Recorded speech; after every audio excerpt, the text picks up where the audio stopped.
Magandang hapon sa ating lahat at narito ang ulat sa lagay ng panahon ngayong hapon ng Linggo, August 17, 2025. Base nga sa ating latest satellite animation ay nandito pa rin yung binabantayan nating low pressure area at huli ngayang namataan sa layong 1,010 kilometers west o kanluran ng Northern Luzon. At base nga sa ating analysis ay meron na ngayon itong mataas na tsansa na maging isang ganap na bagyo sa loob ng 24 oras. At sa nakikita natin ay patuloy pa rin itong kikilos pa west-northwestward at maaaring ang dumaan sa kalupaan ng Hainan, China o di kaya naman sa may hilagang parte nitong Vietnam. Samantalang yung trough nga nitong low pressure area o yung mga kaulapan na parte ng sirkulasyon nitong low pressure area ang nakakaapekto naman dito sa may kanlurang bahagi ng Northern at Central Luzon. At kasama nga dyan dito sa may Ilocos Region, gayon din dito sa may Apayao, Cagayan, gayon din dito sa may Zambales at Bataan at makakaranas nga dyan ng mga kalat-kalat na mga pag-ulan. Samantalang yung southwest monsoon o hangin habagat natin ay patuloy na pinapalakas nitong low pressure area na nasa silangan ng Northern Luzon. At nagbibigay nga yan ng mga kalat-kalat ng pag-ulan dito sa may Palawan, gayon dito sa may Mindoro, Metro Manila, Cavite at Batangas. Meron pa tayong isang low pressure area na binabantayan at meron nga itong katamtaman na tsansa na maging isang ganap na bagyo sa loob ng 2 araw.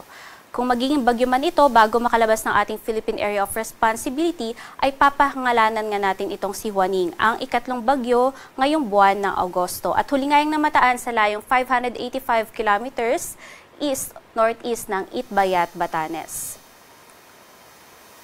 Sa magiging lagay naman ng panahon bukas ay asahan natin na yung mga kalat-kalat na mga pag-ulan nga na nararanasan dito sa may kanlurang bahagi ng Luzon ay mawawala na at mapapalitan na lamang ng mga pulu-pulong mga pag-ulan. Ibig sabihin mas mag-i-improve na ngayong weather dahil ngayong low pressure ay papalayo na sa ating bansa at yung trough nito ay hindi na makakaapekto sa alinmang parte ng Luzon. Kaya naman sa buong kalupaan ng Luzon nga ay asahan yung mga pulu-pulong mga pag-ulan, pagkidlat at pagkulog sa hapon hanggang gabi. Ang temperatura dito sa buong Luzon ay maaaring umabot mula 18 hanggang 34 degrees Celsius kung saan pinakamainit nga dito sa may parte ng Tuguegarao. Samantalang, magiging maganda na rin ang panahon dito sa may Palawan dahil hindi na nga aabot yung southwest monsoon o hangin habagat dahil sa paglayo nga ng low pressure area. Kaya naman, dito sa may Palawan, Visayas at Mindanao ay makakaranas din ng mga pulo-pulong mga pag-ulan, pagkidlat at pagkulog, ngunit magiging mataas yung chance ng mga pag-ulan pagdating ng hapon at gabi. Ang temperatura nga dito sa Visayas ay maaaring umabot mula 25 hanggang 32 degrees Celsius kung saan pinakamainit nga sa Tacloban. Samantalang dito naman sa may Mindanao ay aabot mula 25 hanggang 32 degrees Celsius kung saan pinakamainit naman sa Davao. Sa magiging lagay naman ng ating karagatan ay wala tayong nakataas na gale warning, ngunit asahan na dito sa may kanlurang parte ng Luzon ay magiging mga katamtaman ang taas ng pag-alon. Kaya muli, pinag-iingat natin yung ating mga isda at maliliit na sasakyang pandagat sa mga matataas na alon. Sa magiging lagay naman ng panahon, sa susunod na 3 araw, dito sa mga piling lugar sa Luzon, ay asahan natin na sa may Legazpi ay magiging maganda ang panahon bukas hanggang Martes. Ngunit pagsapit ng Miyerkules hanggang Huwebes, ay magiging tuloy-tuloy na nga yung mga kalat-kalat na mga pag-ulan at makulimlim na panahon dahil sa pagbabalik ng Intertropical Convergence Zone or ito yung salubungan ng hangin mula sa Northern at Southern Hemisphere. Samantalang dito naman sa Metro Manila at Baguio City ay patuloy pa rin yung mainit at maalinsangang umaga hanggang tanghali at pagsapit ng hapon, andyan pa rin yung mga tsansa ng mga pulo-pulo at mga panandali ang mga pagulan, pagkidlat at pagkulog.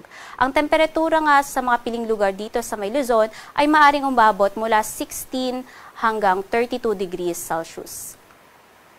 Sa mga piling lugar naman dito sa may Visayas ay asahan natin na pagdating ng Martes hanggang Huwebes ay patuloy na yung mga pag-ulan. Dala rin ito ng Intertropical Convergence Zone.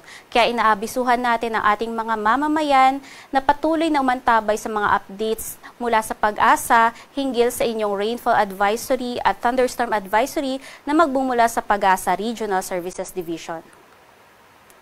Samantalang dito naman sa may mga piling lugar sa may Mindanao ay asahan natin na dito sa may Cagayan de Oro City at Zamboanga magiging patuloy din yung mga pag-ulan mula Tuesday hanggang Thursday dahil din ito sa epekto ng Intertropical Convergence Zone. Ngunit dito sa may Davao, although may mga pag-ulan hanggang Miyerkules, mas magiging maganda na yung panahon pagsapit ng Huwebes dahil nga yung Intertropical Convergence Zone ay mas tataas yung axis niya at lalayo na nga sa katimugang parte ng Mindanao.